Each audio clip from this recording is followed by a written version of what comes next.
In the burnt patron stillness of the late dry season, where the African savanna sleeps under a sky too big to hold memory, a dog waited. Not just any dog, a German shepherd named Coda, who climbed the same ridge every evening at dusk. For 10 years he sat on that hill, unmoving, eyes fixed on a road no one else watched. Locals said he was waiting for a ranger who never returned. But they didn't know the story. Not really. This isn't just about a dog who waited. It's about loyalty that defied instinct, time, and reason. So before we begin, hit that like button, subscribe for more true stories like this, and tell us where you're watching from. Let's see how far Coda's story reaches. The sun was falling low over the hills of Tsavo Reserve when Jamal Carter, a 32-year-old wildlife ranger, paused mid-patrol, the twilight heat clinging to his shirt like sweat. The air buzzed with cicadas and the rustle of dry brush as he walked the perimeter fence, boots crunching on gravel. Something felt off. It wasn't the sound, more the absence of it. That eerie silence that settles in moments before something is found. Then it came, a faint whimper, weak, fractured, barely audible under the whistle of wind. He stopped, turned his head. Another cry, shorter now, strangled by pain. Jamal dropped to a crouch, eyes scanning the wire lines separating the reserve from illegal poacher territory.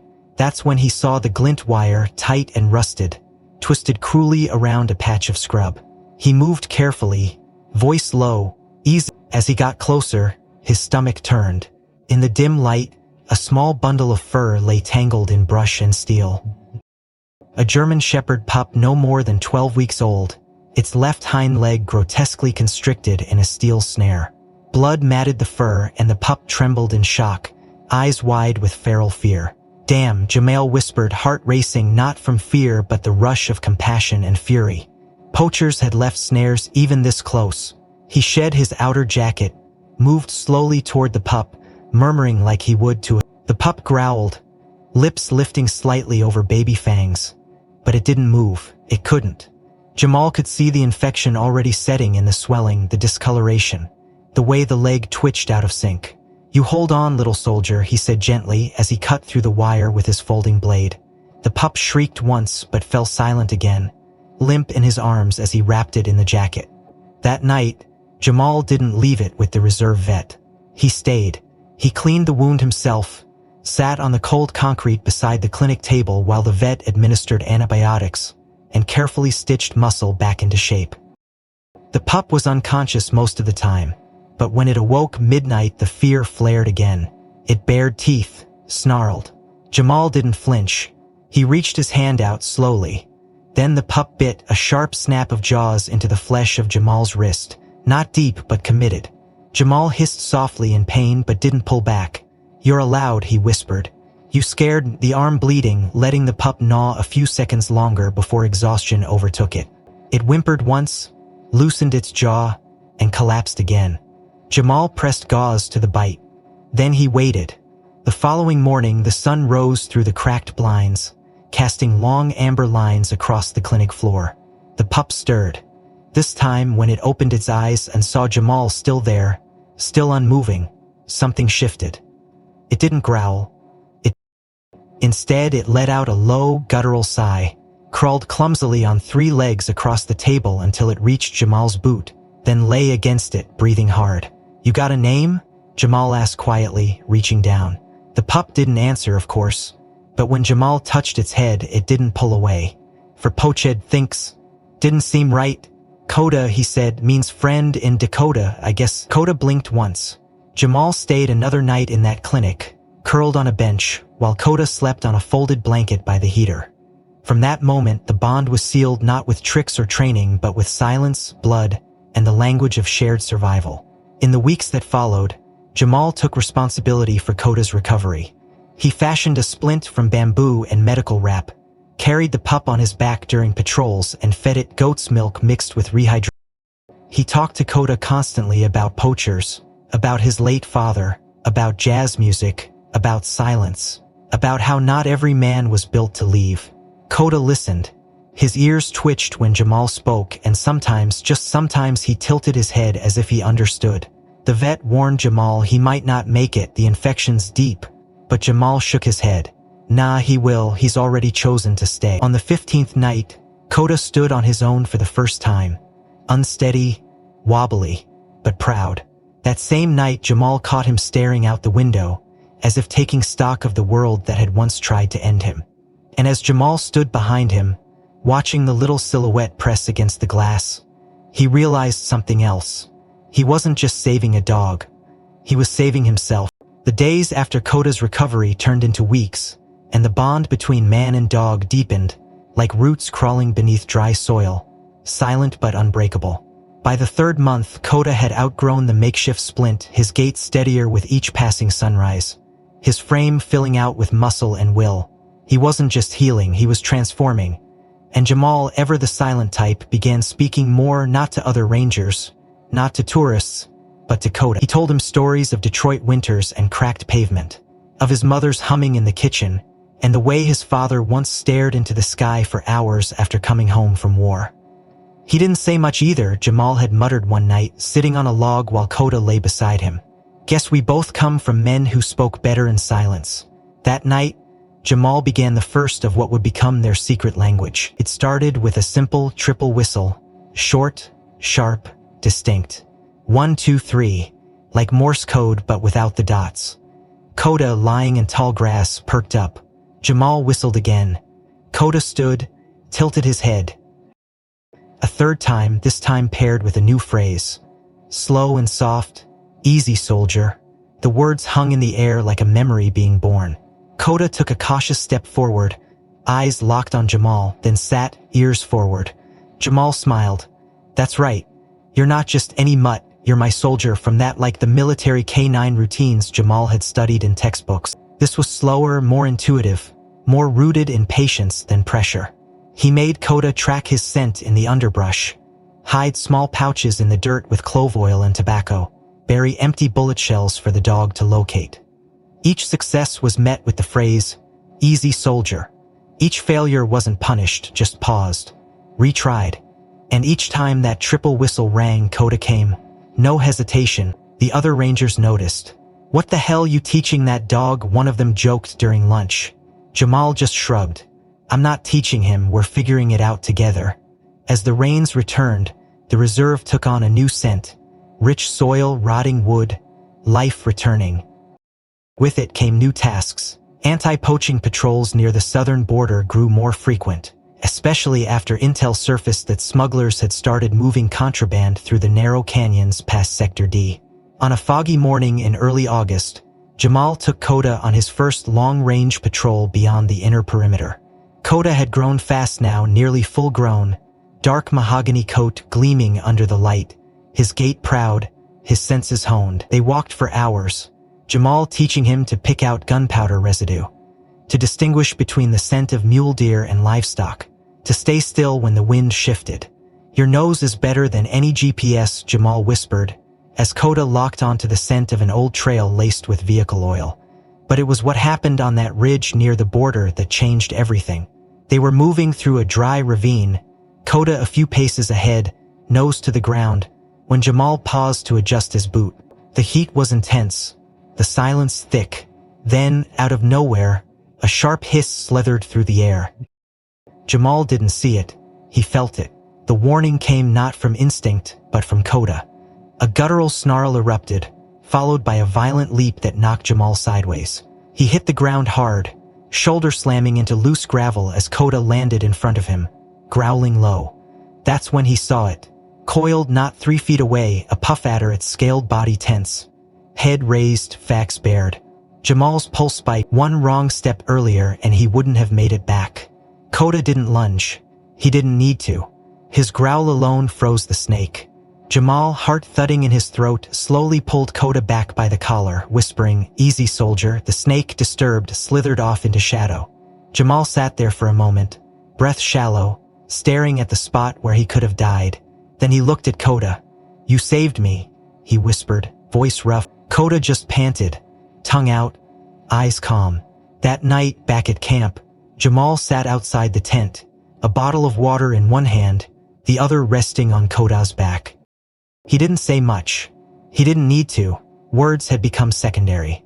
Their communication was something more primal. The next few weeks were filled with drills, but they never felt like drills. More like dances. Kota would zig when Jamal zagged, pause when he paused, circle twice when he found something worth sniffing. And every time the triple whistle came, he responded like a soldier reporting for duty. Other rangers began to ask if they could work with him. "He's not ready yet," Jamal would reply, though the truth was simpler. Kota responded only to Jamal. Anyone else's voice was just noise. The unit commander raised eyebrows. "You turning that mutt into a legend or just a shadow?"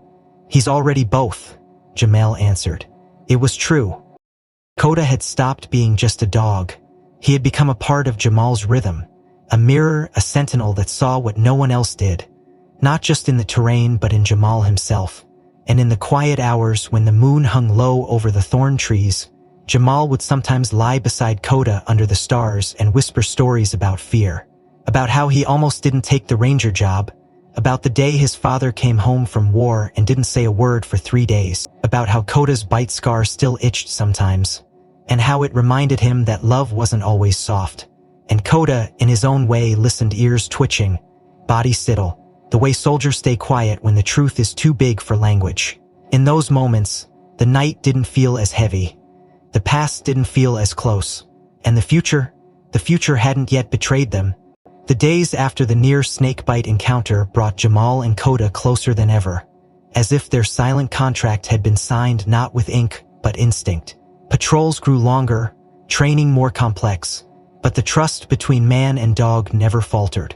Jamal began taking notes for a possible training manual, one not based on traditional canine tactics but on intuition, empathy, and the rhythm of shared pain. He even started dreaming of what it could mean to officially register Kota into the elite canine division, something unheard of for a dog without pedigree or prior handler. But none of that mattered. Kota wasn't just service material, he was home.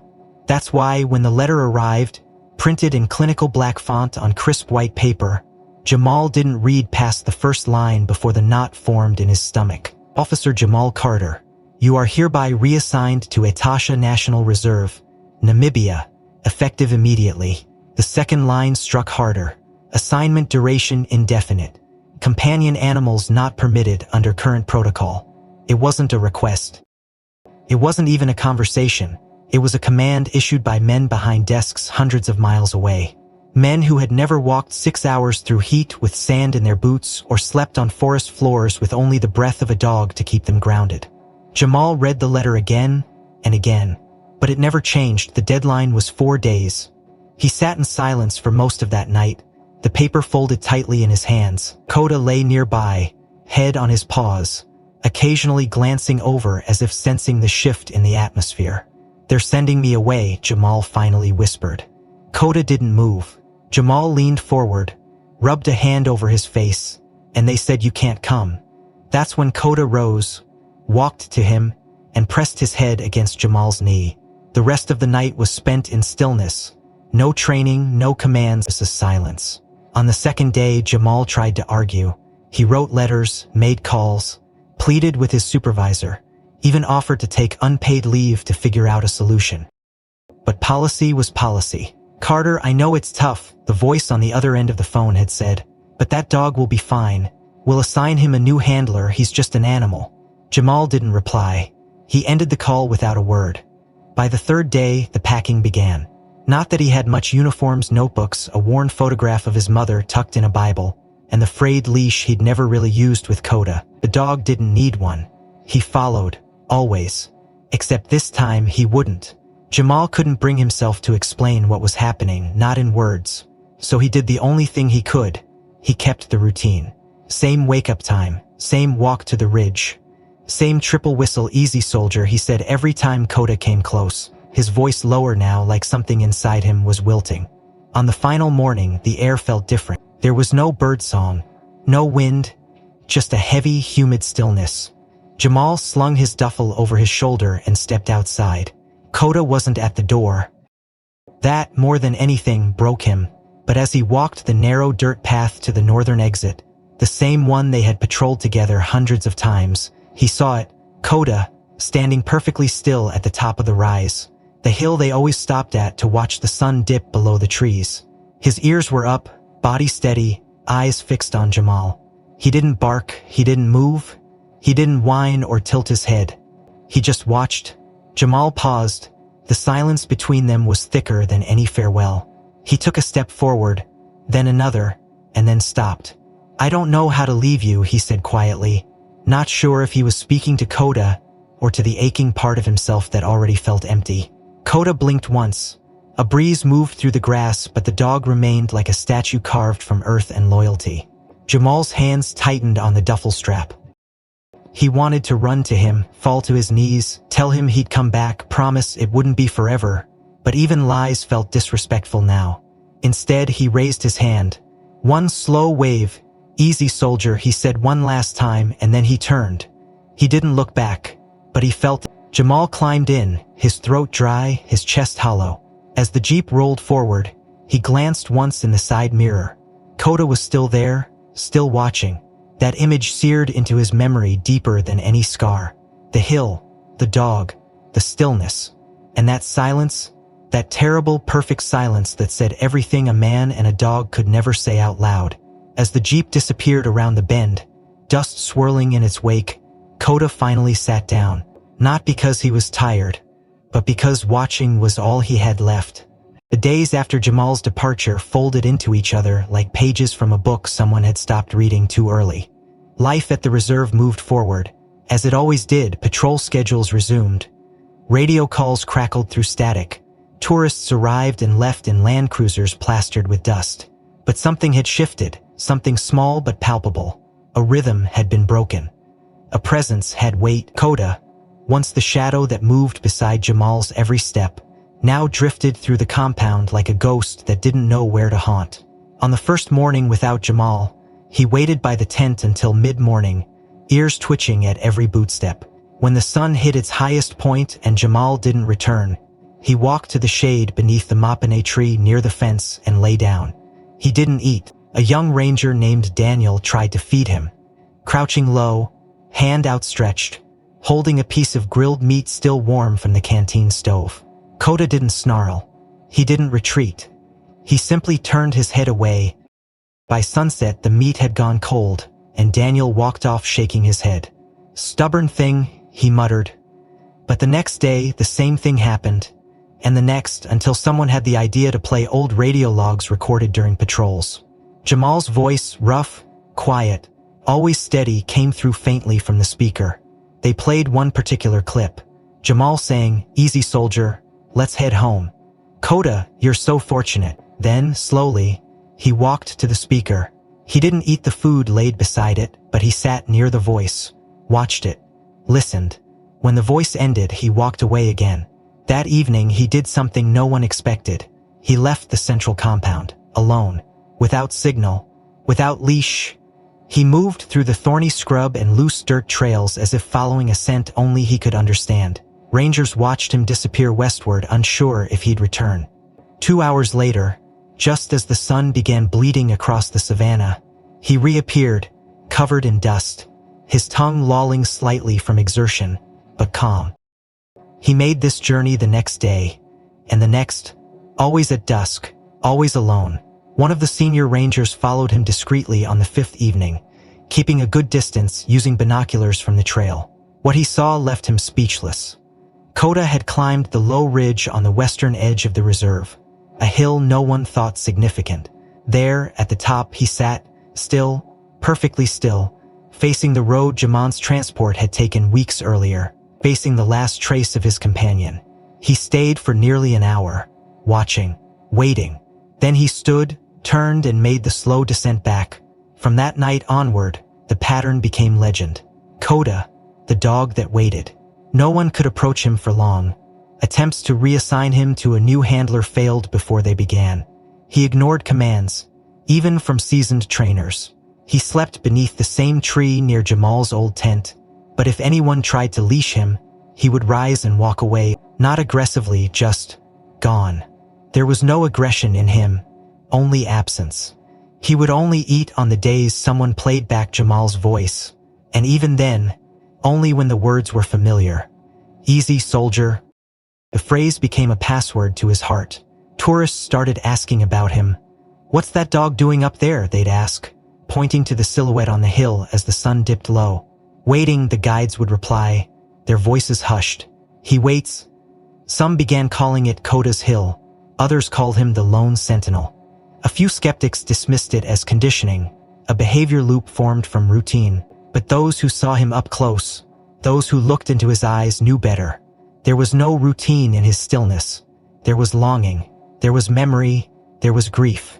Once, during a thunderstorm, lightning cracked open the sky like a whip, and winds howled through the camp. Yet when morning came and the western trail was checked, the paw prints were there. He had gone, sat through the storm, waited in the rain just like always. It became part of the reserve's identity. Tour guides started timing their routes so guests could glimpse Koda on the ridge at sunset. A photo of him, silhouetted against a fire-on sky, appeared in a travel magazine. Comments online said it was just a dog, but the photo itself said something else. It said, "There is a kind of loyalty that doesn't fit into science." Koda aged slowly, or perhaps time just treated him gently. His coat darkened and his gait grew more deliberate, but his eyes never dulled. They remained sharp, steady, watching. Every dusk, as the light turned gold and shadows stretched long, he made that same walk. 2 kilometers. Same trail. Same silence. One ranger once tried to meet him halfway with a leash, hoping to gently reintroduce structure. Koda stopped, sat down, refused to move until the man left. He wasn't wild. He was purposeful. The vet, an older woman named Miriam, once said, "There's no medical reason for this behavior. His vitals are good, but I think he's waiting for closure, or a ghost."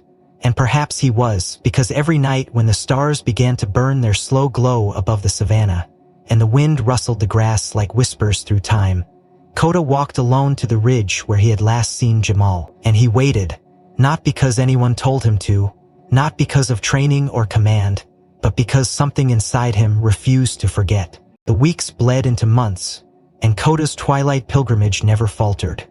Rain or drought, heat wave or cold wind rolling in from the eastern hills, he would rise near the same hour and make that steady march westward. He returned just after dark, slipping like a shadow back into the quiet edges of camp, silent as ever. But then something changed. It began subtly.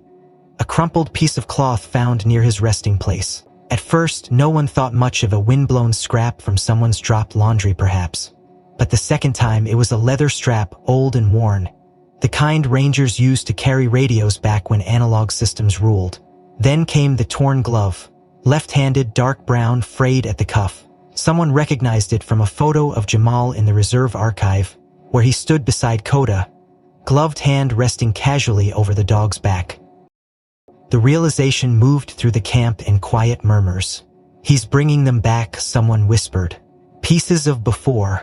From that point on, rangers began watching more closely, and what they saw left them speechless. Koda was collecting, not toys, not random items, artifacts, memory. He would disappear into the scrubland during the day, deviating from his usual routine, only to return with something gently clasped in his jaws. A faded canvas pouch with a broken zipper, a tin cup with initials scraped faintly into the bottom, a sun-bleached fabric patch bearing the name Carter. They were all connected to Jamal, things he had lost, dropped, or packed away in corners of the reserve during his time there. And Koda remembered. Somehow he remembered them all. Where they had been, what they had meant. Each evening he would place them near the mopane tree by Jamal's old tent. Carefully, never chewed or mangled, always laid down with the precision of ritual. Rangers stopped touching the items. They began calling it the altar, a place of devotion, built not with prayer but with teeth and memory. It was Miriam, the camp vet, who decided to follow him discreetly one morning. She watched from a distance as Koda sniffed through dense brush near the east fence line, moving with the slow deliberation of someone searching for something they had once held but forgotten where they had left it.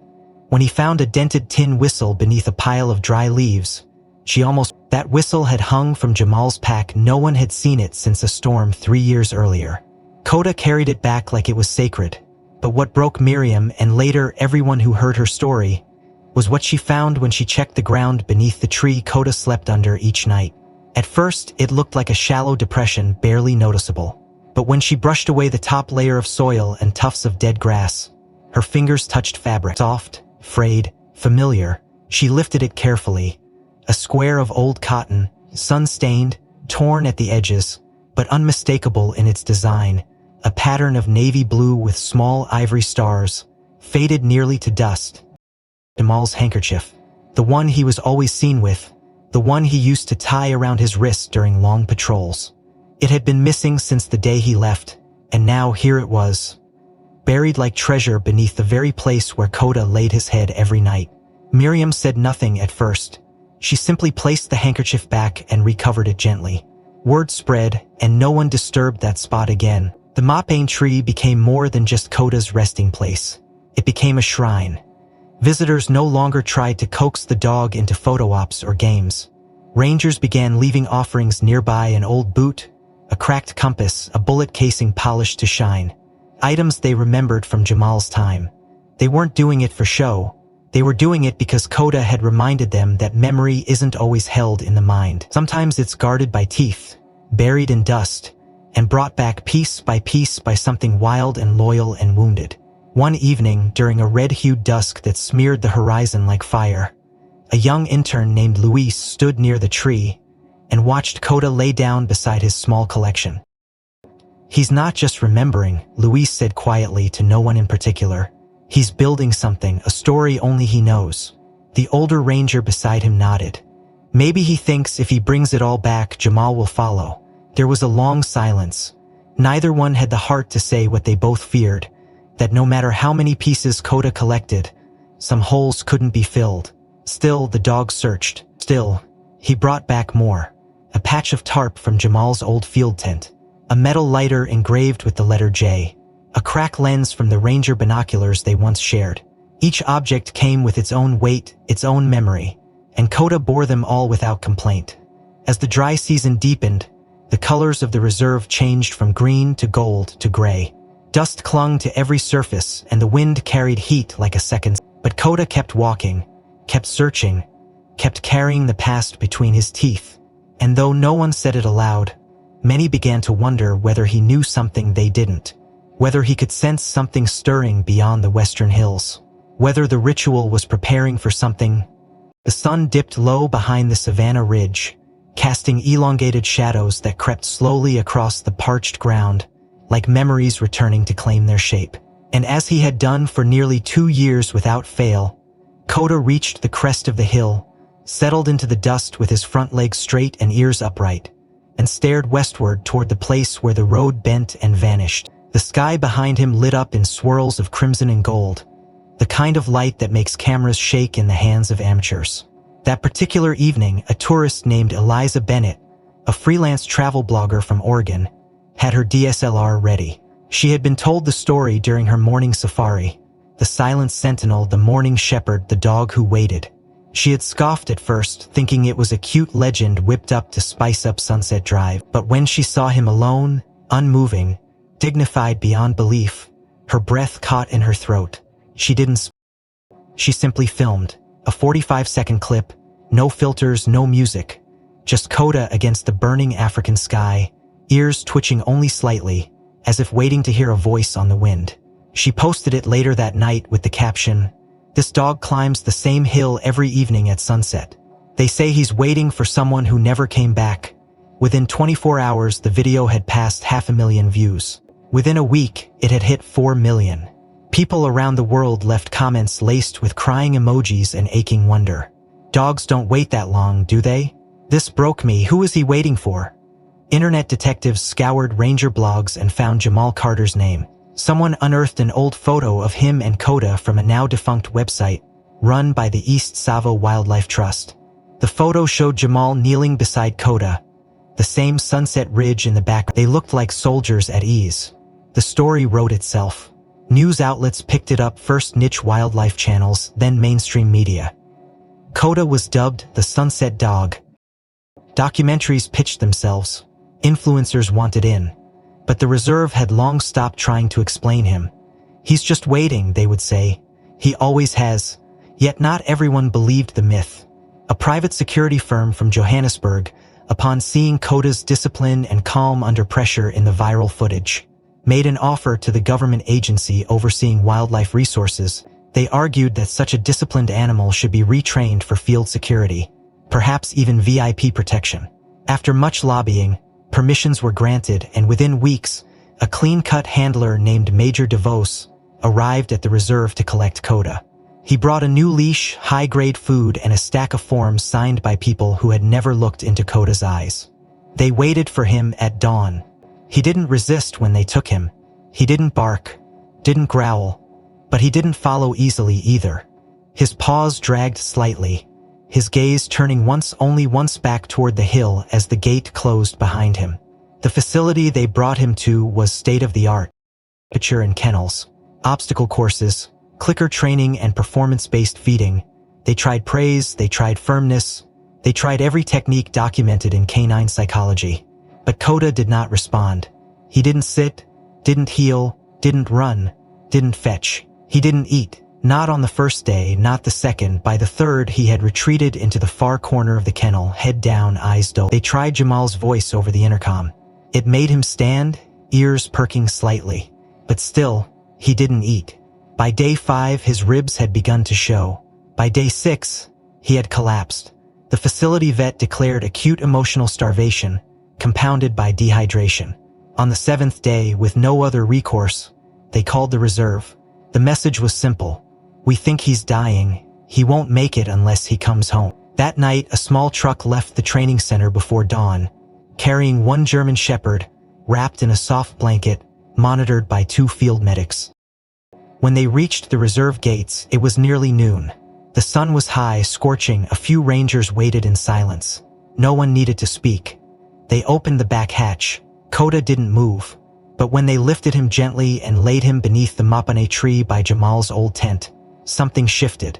His nose twitched, the tree, the dust, the scent of old soil, and the faint imprint of footsteps long since faded. The altar of memories was still there, the glove, the pouch, the tin whistle. Slowly, impossibly, Koda lifted his head. By sunset he stood, barely, shaking, but he made the walk 2 kilometers west, one halting step at a time. Rangers watched in awe, tears in some of their eyes. He reached the ridge just as the sky caught fire, sat down with trembling legs and faced the horizon. Cameras, voices didn't reach him. He watched, because that's what he had always done. And now, more than ever, the world was watching back. After the failed retraining and Koda's near-death return, the Rangers treated him with a reverence typically reserved for sacred ground. No one tried to command him anymore. No one tried to leash him. He was left alone, and in his aloneness, he became a myth. Tourists whispered when they saw him climb the ridge. Local children left small trinkets near the mapane tree, items shaped like animals or soldiers. Rangers nodded respectfully when passing him, acknowledging something far older than duty, something like grief turned into ritual. But then came James. James Onyango was 26, fresh from Ranger Academy in Nairobi, full of optimism, theory, and a deep belief in the human-animal bond. He had read about Koda before arriving, read the articles, watched the viral videos, and built in his heart a soft admiration for the creature who waited. He didn't think he could fix Koda. But he did think, maybe, just maybe, he could be his friend. The first time James approached Koda, he brought a bowl of water and a strip of sun-dried meat. He didn't speak, just crouched a few meters away and placed the items near the edge of the tree's shadow. Koda looked at him, just looked, then closed his eyes. The second time, James read aloud from a book of poetry he carried in his chest pocket, hoping the cadence might stir something. Koda didn't flinch, didn't move. The third time, James sat quietly, near enough to hear Koda's breath, far enough not to intrude. He whispered his own story about his father who never came back from the border, about a dog he had as a boy who waited for weeks after the funeral, about how some silences spoke louder than cries. Koda listened, or didn't. It was hard to tell. On the 7th day, James was helping to clean the base of the storage shed when he came across an old, dust-covered training manual tucked behind a rusted file cabinet. Inside were scribbled notes in tight handwriting, margins filled with shorthand, patrol maps, and taped Polaroids. It was Jamal's field book. James sat cross-legged in the dirt and read every page. One line kept repeating, "Triple whistle, easy soldier, responds only to that." James didn't expect much. He wasn't trying to test anything. It was evening. The sun was soft. Kota had just returned from his usual sunset vigil. He was resting near the tree, his head on his paws, body still like always. James passed by at a distance, speaking casually to another ranger. He laughed once low, soft, and then, without thinking, said, "Easy, soldier." Kota lifted his head. James froze mid-step. The other ranger stopped breathing. Kota turned his head. Slowly, deliberately, his eyes met James's. Not hostile, not fearful, just present. As if the words had pulled him out of water. James swallowed, heart thudding in his chest. He didn't approach. He didn't speak again. Kota looked a moment longer, then laid his head back down. But the message was clear. The words meant something. They still lived inside him, like a buried command line from a past life. That night, James couldn't sleep. He replayed the moment in his head 100 times. The look, the shift, the echo of recognition. The next morning he did something impulsive. He borrowed a camera from the media intern stationed at the reserve and asked permission to film Kota's evening climb just as the sun dipped low, just as the sky did its usual fire and blood transformation. James stood a fair distance, lens trained on the silhouette rising up the hill, then framed him against the horizon. The footage lasted 2 minutes. No music, no edits, just wind, dust, and Kota. At the end of the clip, James whispered the phrase, "Easy, soldier." Kota turned his head. Not quickly, not dramatically, just enough to acknowledge. Then he returned his gaze to the road. James uploaded the video that night. He gave it a title that felt truer than any headline. "The Dog Who Remembers a Ghost." It didn't take long. Comments poured in. "That turn of the head wrecked me. What happened to the man he's waiting for? Is this real?" James didn't answer most of them, but he kept checking the view count, watching it climb. By day 3, it had reached nearly 2 million. By day 5, someone tagged Jamal Carter. Jamal had long since stopped engaging with the online world. He spent his days coordinating anti-poaching operations in the Etosha Reserve, often without signal, often too tired to scroll. But on a rare quiet evening, after a storm had knocked out patrols, he sat in the small office alone, sifting through his neglected inbox. A message caught his eye. It was from an old ranger buddy in Savo. No subject line, just a link. Jamal clicked it. The video loaded. He saw the ridge, the fire-colored sky, and then Kota. His heart stopped. He leaned forward. The camera zoomed in slightly. The same coat, the same proud posture, the same ridge. His ridge. And then, in the last 10 seconds, he heard it. The phrase, "Easy, soldier." Kota turned his... Jamal dropped the mouse. His breath caught in his throat. He hadn't spoken those words in 10 years. Yet the response was immediate. Alive. His hand trembled slightly. Not out of shock, but out of a feeling deeper than something like being found. Like a rope tugging at the edge of his chest, tying him to a place he thought had let... The moment Jamal saw the video, everything else dissolved. The dry winds of Etosha faded. The stack of reports on elephant migration routes vanished. Even the ache in his shoulder from last week's patrol disappeared beneath a rush of something fierce and undeniable. He packed that night, didn't ask for leaves, didn't fill out transfer forms.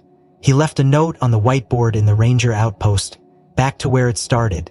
It took him 2 flights, 1 overnight bus, and 6 hours on a dusty motorbike loaned by a friend who didn't ask questions. Along the way, the air grew heavier, not just with emotion, but with something weathered and raw. Clouds gathered low on the horizon, thick with the promise of rain. It hadn't rained in Savo for over 40 days. Locals said the ground had forgotten the feel of softness. But that day, the sky changed, and so did the silence. Jamal arrived at the reserve just after dawn. He didn't go through the front gate. He took the narrow back trail behind the radio tower. The one he used to sneak through when he wanted time alone. The same trail where Kota had once limped beside him as a pup, one leg in splint, ears too big for his head. He walked slowly, his boots crunching on familiar gravel, heart punching against his ribs. The mapane trees swayed gently, and the hill in the distance, Kota's hill, rose out of the haze like an altar. He didn't know if Kota would be there, He didn't know if Kota would remember, but as he took his place near the base of the hill, the first drops fell light at first, gentle, then heavier. Thunder rolled somewhere far off, low and deep like the growl of an old god. Rain soaked his shoulders. Still, he stood. Then he did something he hadn't done in a decade. He lifted his fingers to his lips and let out a triple whistle. Short, sharp, the sound of history. Then he said it low, broken breath hitched through memory. Easy, soldier. At the top of the hill, a figure stirred. Kota had been lying there as he always did, head resting on his paws, body curled tight against the cool. The moment the whistle cut through the wind, his ears snapped upright. His head lifted. He stared toward the sound, motionless for 2 beats, maybe 3. Then his legs moved, slowly at first, then faster. No hesitation, no pause, no uncertainty. He ran not with the reckless bounce of a pup, but with the urgency of something sacred being returned. Jamal stepped forward. Water streamed down his face, soaked into his beard. His arms opened. He didn't speak again. He didn't need to. Kota reached him in seconds, leapt into him with the full force of a memory that had never dulled. His paws slammed against Jamal's chest, not with aggression but desperation. His body shook, not with fear but release. A deep, trembling sound came from his throat. A whimper, a cry, a language no textbook could define. Jamal dropped to his knees, arms wrapping around the wet, quivering body, pressing his face into the thick fur. "You waited," he choked. "You damn beautiful bastard, you waited." Kota licked his cheek, whined louder, his tail a blur behind him. Around them, the rain kept falling, washing the dust from the air, soaking the ground, baptizing the reunion. Rangers began to gather from the camp, drawn by the whistle, by the noise, by the impossible. Some stood in silence, others covered their mouths. Miriam, the vet, wept openly. James, standing near the edge of the tree line, captured none of it on video. He just watched, hand over heart, knowing some moments weren't meant for the internet. They were meant for the soul. Jamal stood slowly, Kota still pressed against his side. Together they walked toward the camp. No leash, no command, just step for step, breath for breath. People cleared a path. Jamal didn't explain. He didn't need to. That night they gave him back his old tent, the one beside the mapane tree. Inside, it looked the same, a little smaller maybe, a little quieter. Kota curled up on the same corner mat, now threadbare from years of waiting. Jamal sat on the cot, elbows on knees, staring at him in disbelief. "You never gave up," he said. Kota looked back, eyes. That night, the rain fell without pause. It soaked the earth, filled the dry riverbeds, turned dust into mud and silence into rhythm. And in the dark, 2 hearts once broken by distance beat again in sync, as if no time had passed at all. For the first time in years, Jamal stayed without needing to explain himself. The camp offered him guest quarters, but he chose instead to sleep in his old tent beside the mopane tree, where the ground still remembered the weight of his boots and the shade still held the shape of his past. In those first few days, he and Kota settled into a rhythm that didn't have to be spoken aloud. Each morning they woke together, Jamal rising stiffly with the quiet creak of knees worn by time and terrain. Kota slower but steady, his limbs stiff but his eyes bright. They ate in silence, shared the same patch of light near the canteen, and returned to the trails. Jamal, with his field knife and notebook, Kota with nose to ground, his tail flicking now and then like punctuation in a sentence only they understood. Younger rangers often watched from a distance, not daring to interrupt. It felt like watching a ritual from another era.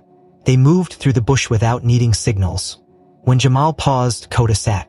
When Jamal turned, Kota followed. And each evening, as if the universe itself had conspired to grant them this echo of a former life, they climbed the western ridge together. No leash, no command, just step for step, side by side, like soldiers returning to a familiar trench.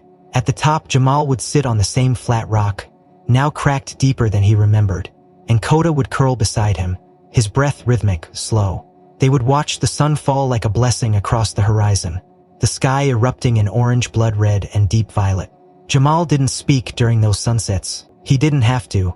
Sometimes his hand would rest lightly on Kota's back, fingers brushing the coarse fur like a prayer. Other times, they simply sat. One day, James approached carefully and asked Jamal if he would consider staying longer, maybe returning as senior advisor.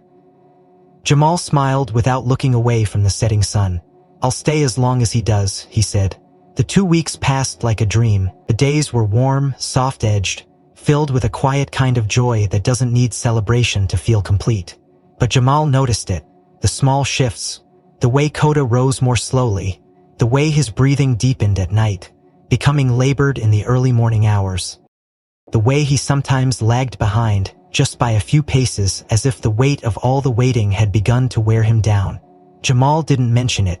He simply adjusted, slowed his own stride, carried a soft cloth to wipe Kota's paws after long walks, left water nearer to their sleeping mat.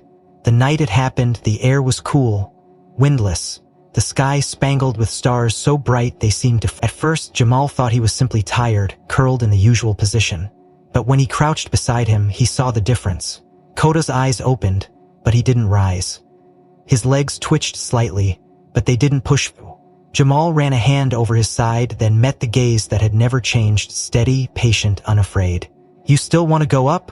Jamal asked softly. Kota didn't make a sound, but his head shifted toward the west, toward the trail. That was enough.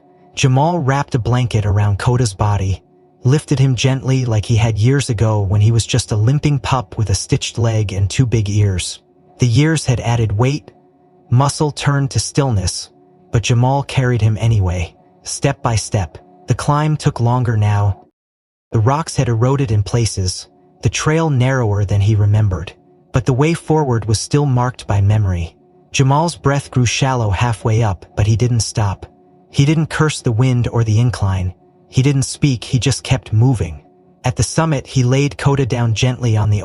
Jamal sat beside him, arms draped loosely over bent knees, his eyes on the horizon though the sun had long since set. Beside him, Kota's breath came slower, each exhale spaced wider apart, but his body was calm. Jamal didn't cry. Not then. He didn't whisper promises. He didn't ask him to stay. He simply reached over and let his hand rest on Kota's shoulder. Feeling the faint pulse, the silence wrapped around them like an old coat familiar, frayed, heavy with youth. Neither of them moved. They just sat there together, high above the world, with nothing between them but wind and time, and the soft echo of a whistle that once meant come home. The wind at dawn whispered like a lullaby through the branches above the ridge, stirring the first light into thin ribbons that stretched slowly across the sky. Jamal stirred beneath the blanket, limbs stiff, his back aching from the uneven ground, but he didn't move at first. His right arm was numb, and for a brief moment he thought it was just the cold, just the long night under stars. But when he shifted slightly and looked down, he saw Kota's head resting on his forearm, still and heavy, exactly like it used to when they camped in the field a decade ago. Before distance, before silence, before waiting had carved its years into them. Something in the stillness told him what the truth already knew. Kota's chest no longer rose. His breath had quieted sometime in the night, slipped into the dark without a sound, without a struggle. Just like everything about him, gentle, strong, faithful until the very end. Jamal didn't speak. He didn't cry, not right away. He just sat there, motionless, one hand slowly curling over Kota's shoulder, feeling the warmth still faint in the fur, letting the weight of loss descend not like a storm but like fog, slow and inescapable. Minutes passed, maybe hours. The sun rose behind them, gilding the trees below, casting long shadows from the rocks. The camp was still asleep. The world hadn't noticed yet what it had lost. When Jamal finally moved, it was with the solemn care of a man handling something holy. He wrapped Kota in the old ranger jacket he had brought with him, faded green, edges fraying, the one that still smelled faintly of sweat, earth, and the past. He carried him down the ridge in silence, not as a body but as a brother, as someone returning home. Near the base of the hill, beneath the ancient baobab that had stood longer than memory, Jamal began to dig. He didn't ask for help. He didn't need ceremony. Only space. Only earth. His hands blistered. His breath came ragged. But he didn't stop until the hole was deep enough, wide enough, worthy enough. He placed Kota down gently, his head turned west, facing the path he had watched for 10 years. the road Jamal had once disappeared down and finally returned from. Then, before covering him, Jamal reached into his pack and pulled out the handkerchief navy blue with fading stars that Koda had once buried beneath the mapanade tree. He folded it carefully and tucked it beneath the dog's chin. "You kept it?" he whispered. "Now I'll keep you." When the final layer of soil had been packed, Jamal sat back and breathed slowly, staring at the mound, at the tree, at the sky that now felt too wide. The camp had awakened by then. A few rangers approached quietly, their faces drawn with respect and grief. James stood furthest back, hat in hand, eyes low. No one spoke. They simply watched as Jamal reached for the flat stone he had set aside earlier and pressed it into the soil at the head of the grave. The chisel in his hand moved with calm precision, one line at a time, each letter slow, final. When he was done, he leaned back, read it aloud once, not as an epitaph but as a promise. Koda, the one who waited, not a dog, a friend, a home. No one added anything more. There was nothing else to say. In the days that followed, people from nearby villages brought flowers, old dog tags, painted stones. Tourists left notes. Children drew sketches and tucked them under the branches. Someone built a small bench nearby. Another planted wildflowers, but Jamal he visited alone, at dusk, sitting in the silence with his hands folded in his lap, letting the light fade the way it had 1,000 times beside the one who had waited for him every single night. Sometimes he would whistle 3 short notes, not calling, just remembering. And sometimes, just before the stars came out, he would swear he heard the soft padding of paws in the dirt behind him, the rustle of movement, the breath of something familiar close by. He never turned to look. He didn't need to. He knew the sound by heart, and he knew that some loyalties don't end. They simply wait somewhere just beyond the wind, just beyond the trail, just beyond the last goodbye. If this story moved you even just a little, take a second to like the video and subscribe for more stories that speak straight to the heart. We'd love to know what part of Koda and Jamal's journey hit you the hardest.